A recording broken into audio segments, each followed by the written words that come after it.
चला आज कुरकुरीत आणि खुसखुशीत पदार्थ बनवूया. 2 वाटी मैदा घेतला आहे. मैदा चाळून घ्यावा.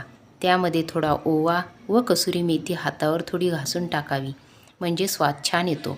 अर्धा चमचा जिरे, चवीनुसार मीठ, गरम तेल घालावे म्हणजेच मोहन, थोडी हळद, सर्व मिक्स करावे. थंड पाणी टाकत घट्ट कणिक मळावी. कणिक इथं पातळ अजिबात मळू नये. 10 मिनिटे कणिकला आराम द्यावा.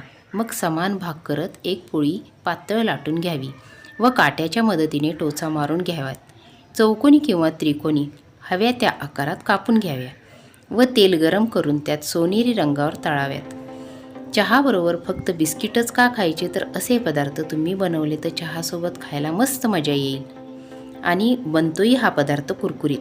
तर सबस्क्राईब करायला विसरू नका.